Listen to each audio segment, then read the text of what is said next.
Of NASCAR DFS preview. I'm AustYn with the Sports Chief, and we're headed to Texas Motor Speedway for the next event, the NASCAR Cup Series. It's actually called it's got a really long name, the NASCAR Autotrader EchoPark Automotive 500. Sorry, I couldn't remember that one for some reason. And I apologize. I haven't had a video in the last 2 weeks. Been super busy. I actually am trying to write some articles actually for our blog for a couple places that I went to.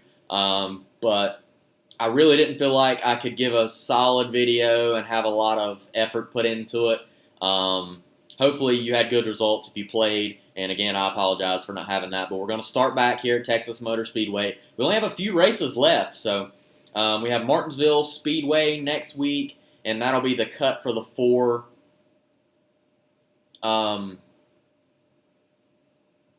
drivers for the championship. So we're really winding down here in this season. Of course, it is, almost November. But just to give you a little brief of Texas Motor Speedway, of course, if you watch my videos, I've went through this before, but it's 1.5 miles, roughly. Very similar to Charlotte, Vegas, Atlanta, tracks like that. It's like the Bruton Smith owned tracks. They're all pretty similar, the cookie cutter 1.5 miles. Actually, earlier on this season, I had my best result in a while. The one where Dillon and Reddick finished 1-2. We actually had those guys in our lineup, and that was really big for us.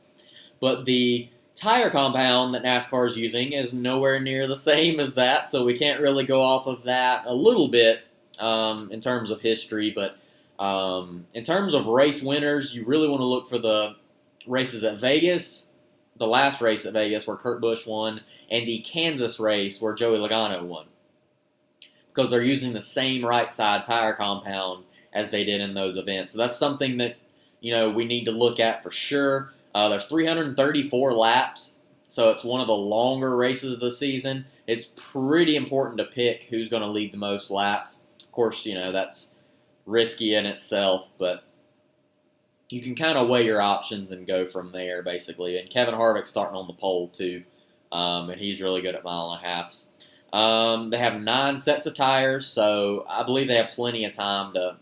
I don't think tires are going to be a really big issue.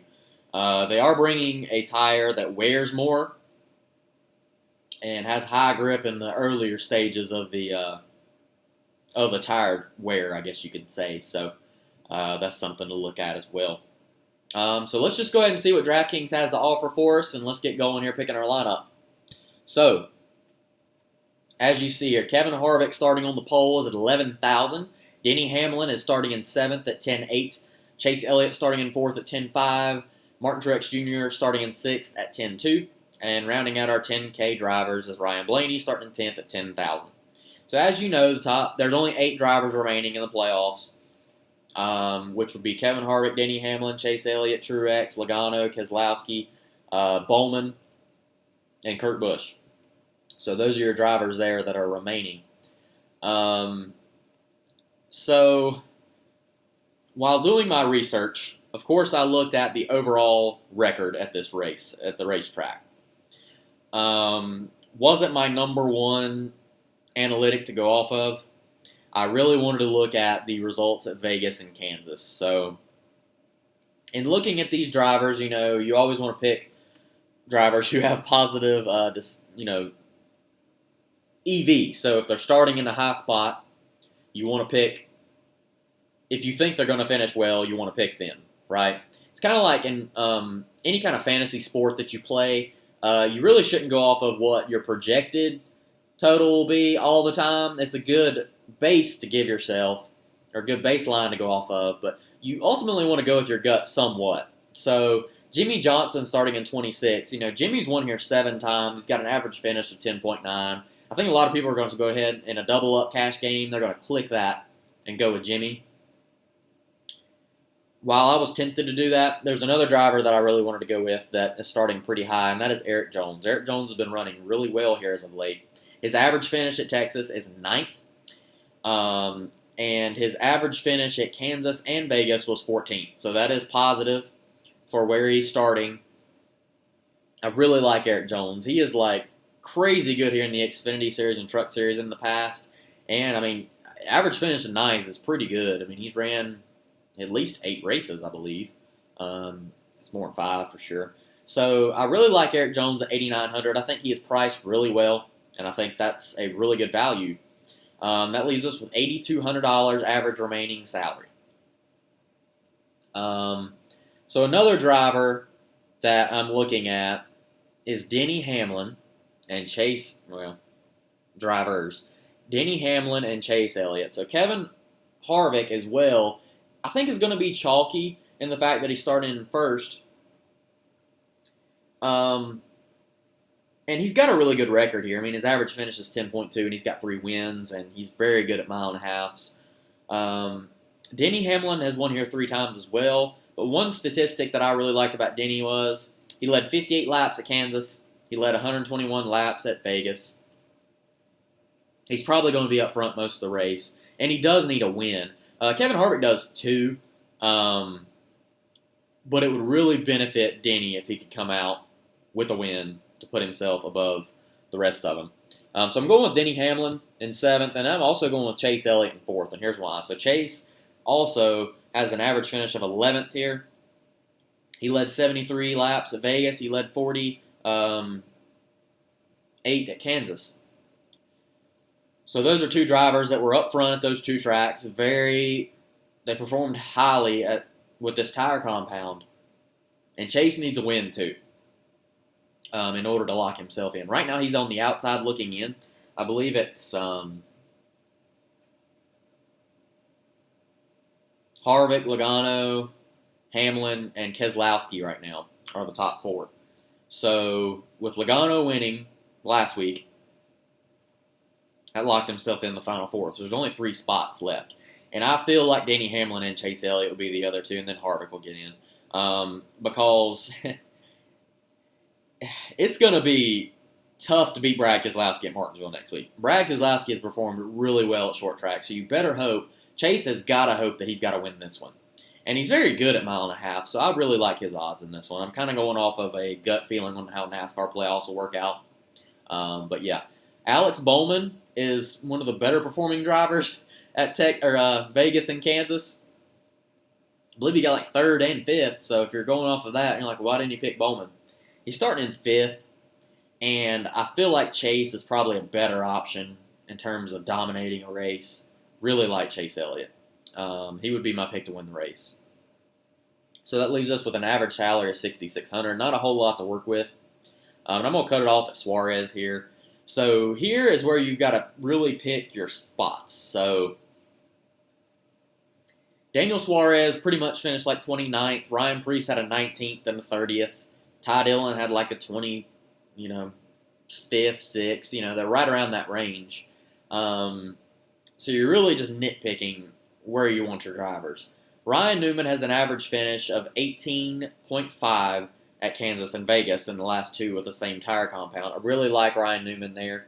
Going with him and hoping he gets a top 20. And the same with John Hunter Nemechek, actually. He had the same exact average finish. The rest of them were a little inconsistent.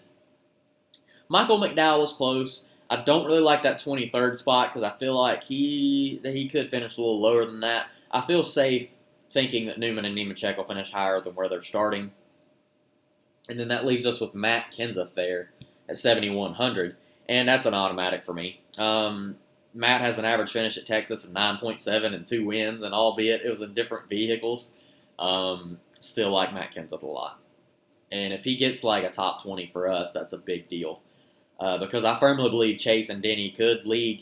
They led both laps, at both races they led substantially.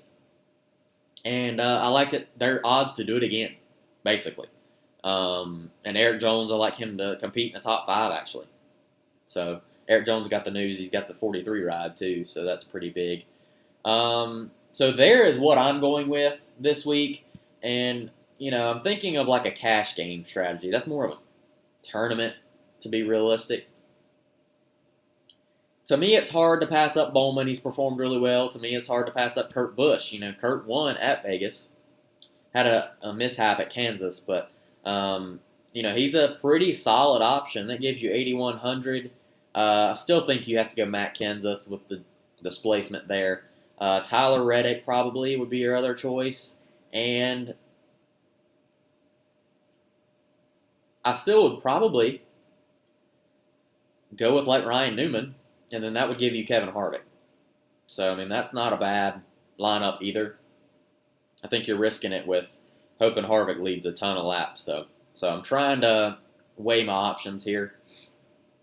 You could go Jimmy, Eric Jones in a true cash game, go them two, and then go Kinsey. And let's see, you could go Tyler Reddick, and honestly, I think Custer's in a pretty good spot. That would give you 9,400. You can go Kyle Busch. That would be in your hopes that Kyle wins the race. And Kyle hasn't won one yet this year. So, analytically speaking, I feel like you have to go Denny and Chase. That's what we're doing with the Sports Chief here. So, that's my top two options, hoping that they both lead 100 laps each or close to it. I think they'll both finish higher than where they're starting. I think it's just great options. I don't like the odds of Logano or Keselowski finishing higher than where they're starting. Truex is okay. Blaney is pretty good. But Denny and Chase are racing for the playoffs, too. So, $7,100 there to spend. We're going with Eric Jones. Like Eric Jones' odds of getting a top 5, actually. You look at his stats. He has 9 top 5s this year, which is pretty impressive, being he didn't even make the playoffs. They just had a lot of bad finishes here and there. You know, Clint Boyer only had 2 top 5s. So, I mean, that's pretty remarkable in itself. $6,600 to spend. We got Matt Kenseth in 32nd at 7-1, and then we're going with Ryan Newman at 6-4 and John Hunter Nemechek at 6-3. So, there you have it, folks. More of a tournament-style strategy for sure. That's the best that I could come up with formula-wise. Really like Chase's odds and Denny Hamlin of winning this race, for sure. So yeah, if you like what you see here, comment on the screen below at YouTube and follow us, subscribe to our channel, The Sports Chief. Hit the bell notification. That way you know when we're going up on YouTube. And follow us on Twitter at The Sports Chief and Instagram as well. Like I said, I've got a few articles coming up about some small towns that I visited. So we do a little bit of everything. Entertainment, movie reviews. Been doing a lot of movie reviews here lately. So yeah, that's what we got here. The season's winding down, and I'm excited to finish it off strong, and hope you all do as well, and have a good race weekend.